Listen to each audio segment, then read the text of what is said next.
राजस्थान में जनता के जहन में सिर्फ एक क्वेश्चन है अभी कि अंता से कौन जीत रहा है, कितने वोटों से जीत रहा है। और सुनिए ना, कई लोग हमें मिलते हैं तो कहते हैं कि मैडम ज्यादा मार्जिन आवे। ज्योतिषी आए थे, आपने सुना उन्होंने क्या कहा? हमें आचार्य जी ने कहा कि ज्यादा मार्जिन रहेगा नहीं, 3,000 5,000 कुछ ऐसा लमसम रहने वाला है।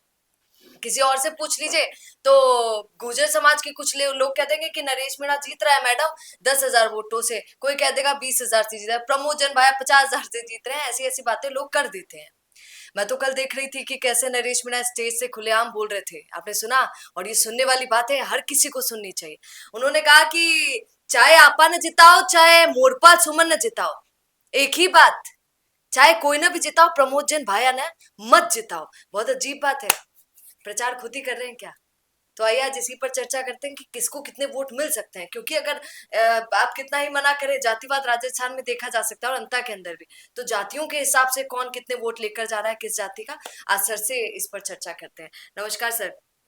सर यही बताइए, कितने वोट मोटपाल को मिल सकते हैं, कितने वोट प्रमोद जन भाया को आपको लगते हैं, और नरेश मीणा का क्या होगा? देखिए, वोटों का नंबर समझने से पहले हमें ये समझना पड़ेगा कि गणित जातिवाद की तब तक थी जब तक बड़े प्रचारक मैदान में नहीं थे। और अब जब बड़े प्रचारक मैदान में आ गए हैं और इस तरीके से आ गए हैं जिस तरीके से शायद सोचा भी नहीं था। अब से पहले लग रहा था पायलट आएंगे कि नहीं आएंगे, वो भी आ गए और बढ़िया तरीके से आ गए। हालांकि जो नॉर्मली पायलट के काफिले में भीड़ रहती है उससे काफी कम थी, लेकिन फिर भी पायलट का आना और जिस तरीके से प्रचार किया गया, वो प्रचार की तस्वीर बहुत ही अलग है। पायलट और चांदना एक साथ हैं, जो कि दोनों कांग्रेस में रहते हुए भी दो छोर थे, साथ साथ आना मुश्किल था। वो दोनों एक साथ हैं, एक ही जीप में है। और आगे भाया है।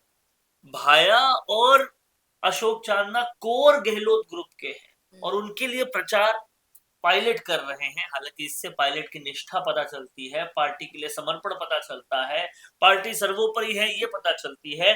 लेकिन पायलट के आने के बाद जो गणित है वो जातिवाद से क्या आगे चली जाएगी। श्री मेवाड़ हेलीकॉप्टर मानसरोवर जयपुर लेकर आया है आपके लिए बहुत बड़ा उपहार।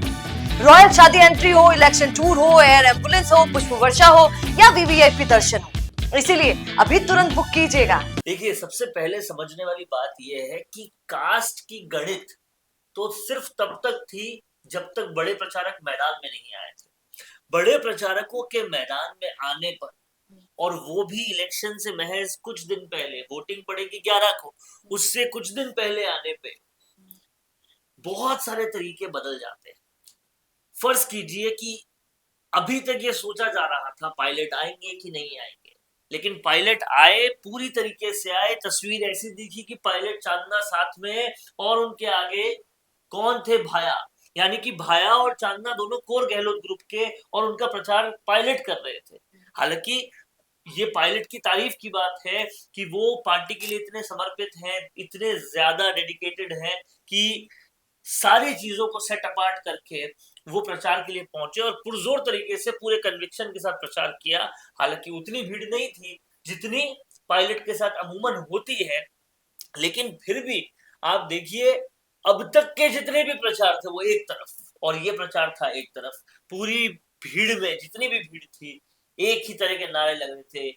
I love you pilot, I love you, इस टाइप के नारे लग रहे थे जो अमूमन लगते हैं। दूसरी तरफ आप देखिए वसुंधरा राजे।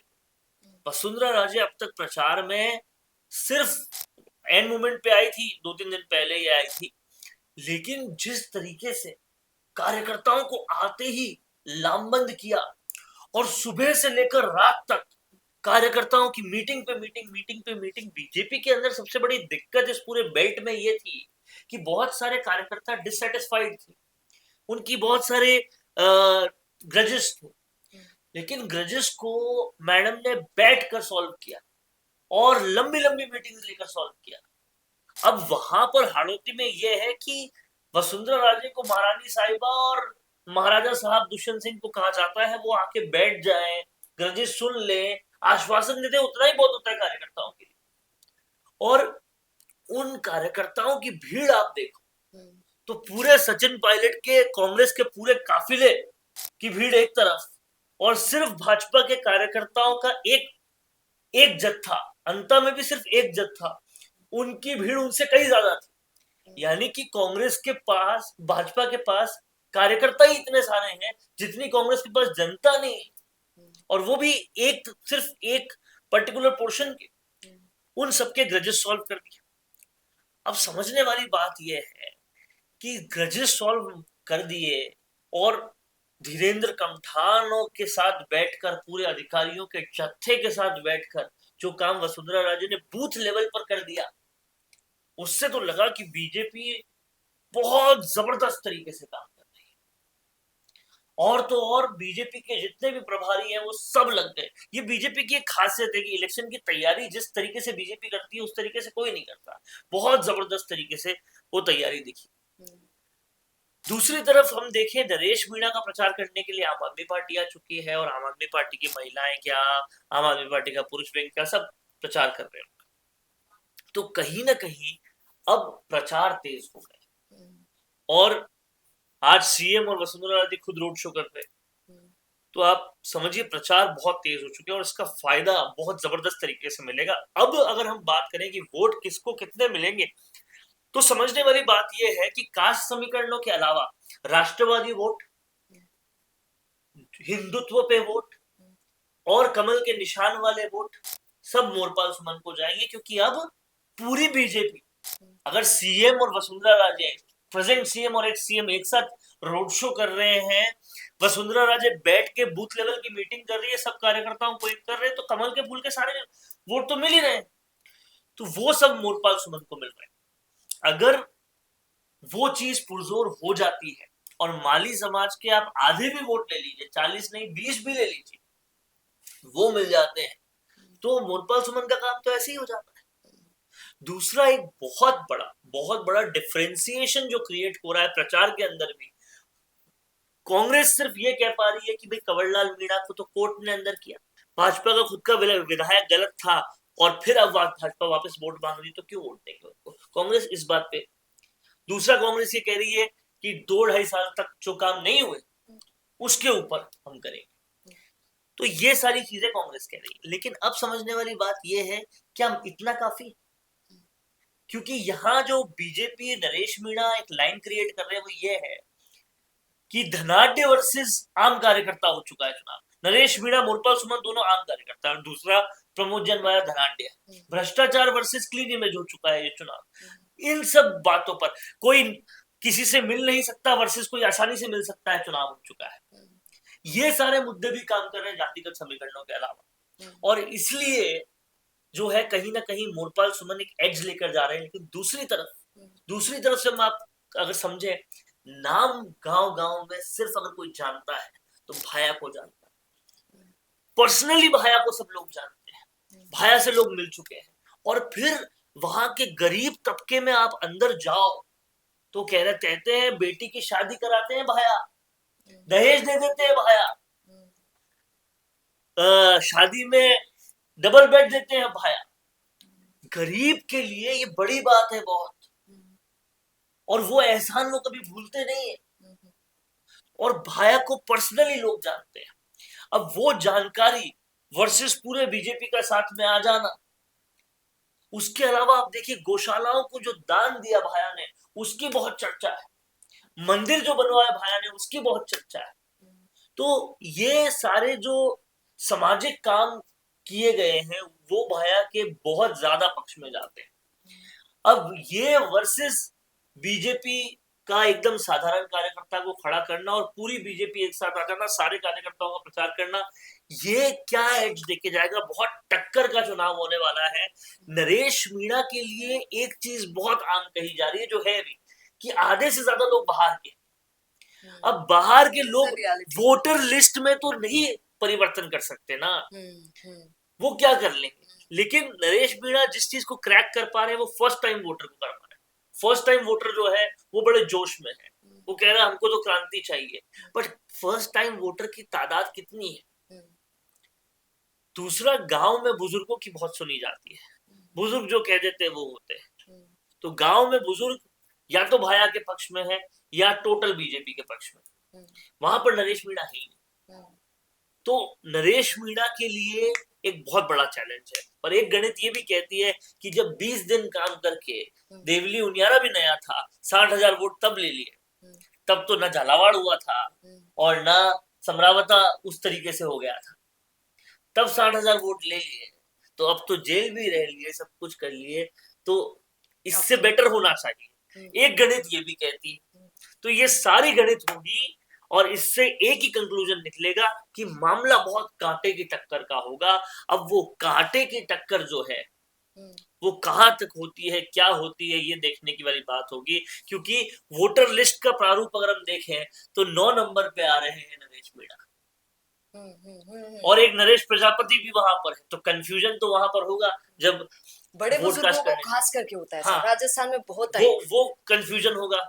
और ऊपर आपको पंजा और कमल ये तो देखकर वोट दिए जाते हैं, आगे कैंडिडेट का नाम भी नहीं देखा आज जाता। भी हमारे बड़े बुजुर्ग, ये रियलिटी है सर राजस्थान की, कि आज भी बड़े बुजुर्ग ये नहीं समझ पाते, उनको फूल पता है और उनको हाथ पता है, बस उनको दूसरा पता है, अच्छा यही और नरेश है, फूल पर ही लगा दो, यही नरेश। और सबसे बड़ी बात, एक सैड रियलिटी ये है, जो पढ़ रहे हैं, लिख रहे हैं, जानकारी रख रहे हैं, समृद्ध हैं, वो वोट देने कम जाते हैं। हाँ, वोट हाँ, देने जाते ज्यादा वो लोग हैं जिनको पंजा पता है, फूल फूल पता पता है। गन्ना अभी तक उस तरीके से पता चला ही नहीं। हालांकि फैन फॉलोइंग जबरदस्त है नरेश मीणा की, इसमें कोई दो राय नहीं है, पर वो फैन फॉलोइंग क्या सारी जनता की है या टोंक से भी आ रही है, सवाई माधोपुर से भी लाई जा रही है, ये बड़ा सवाल है। सर वो खुद बोल रहे हैं ना कि छबड़ा के लोग इधर आए हुए हैं, छबड़ा के लोग आए हुए हैं, टोंक के लोग आए, तो खुद अपने मुंह से बोल। तो देखिए, आज भी आप गाँव में घुस जाइए, झोपड़ियों में घुस जाइए, फेसबुक क्या होता है उन्हें पता भी नहीं है। तो फेसबुक का प्रचार उस ग्राउंड तक जाएगा कि सर नहीं, एक बात बताइए, बहुत बड़ा सवाल। एक बात बताइए, अगर आपकी बात सही है कि ये तो सिर्फ दिख रहा है सोशल मीडिया पे हमें, ये वोटर्स थोड़ी है सारे, इवन मैं आपसे कहूंगी कि रिपोर्टिंग पर भी जब हम जाते हैं बात करने, तो भी जिनसे बात करें वो कितने हैं, चुनिंदा लोग ही तो हैं, उनसे क्या आप पूरों का आकलन लगा सकते हैं, ये पॉसिबल ही नहीं है। पर जिसको आप ऐसे कह रहे हैं कि सोशल मीडिया का हीरो है, आपने न जाने बोलते न बोलते हुए भी बोल दिया कि सिर्फ सोशल मीडिया का हीरो है, वोटिंग में पता नहीं क्या होगा।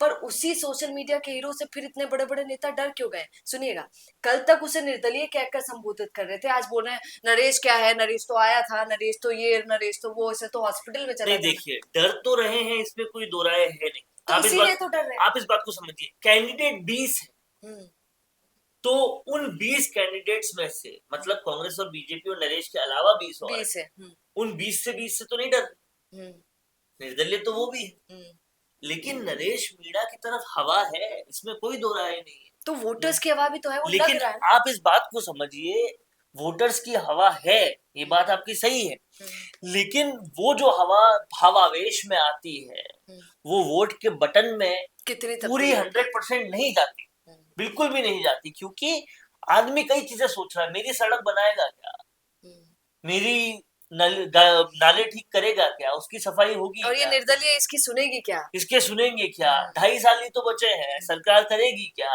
ये सारी चीजें सोच रहे हैं। प्रमोद जैन भाई आया, 4 मंदिर और ठीक करा देगा, खुद के पास इतना पैसा है कि सब कुछ ठीक करा देगा, ये कराएगा क्या, ये सारी थिंकिंग चलती है दिमाग में। क्रांति हो जाएगी, विधानसभा में धरने हो जाएंगे, ये नहीं सोचा जाता। वोटर जब वोट देने जाता है तो भावावेश में कुछ लोग सोच भी लेंगे, तो सब लोग नहीं सोचते ये चीज।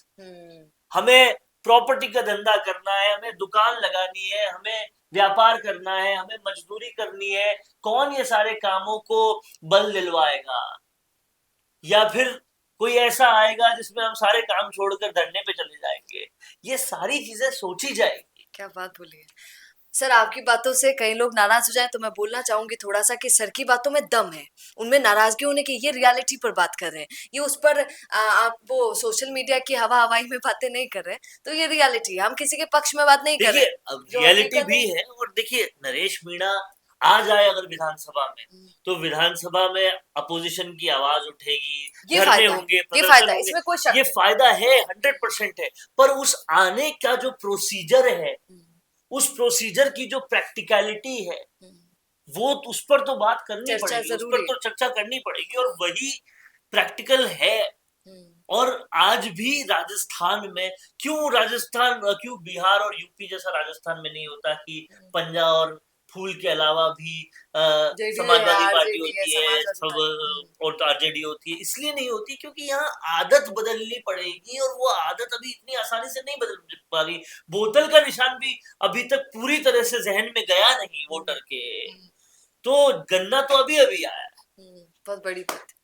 चलिए, लेकिन ये देखना रहेगा कि क्या यहाँ पर हो पाता है। जीते कोई भी, 14 तारीख का इंतजार सबको रहेगा। देखते हैं क्या होता है। आप क्या कहेंगे कमेंट जरूर कीजिए और बने रहिए द फैक्ट इंडिया के साथ। नमस्कार।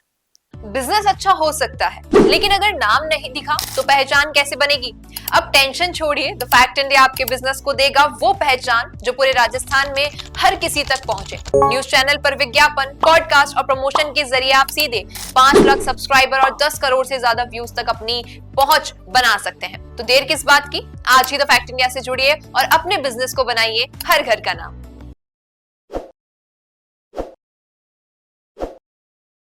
ताज़ा खबरों के लिए विजिट करें द फैक्ट इंडिया की वेबसाइट और डाउनलोड करें द फैक्ट इंडिया ऐप।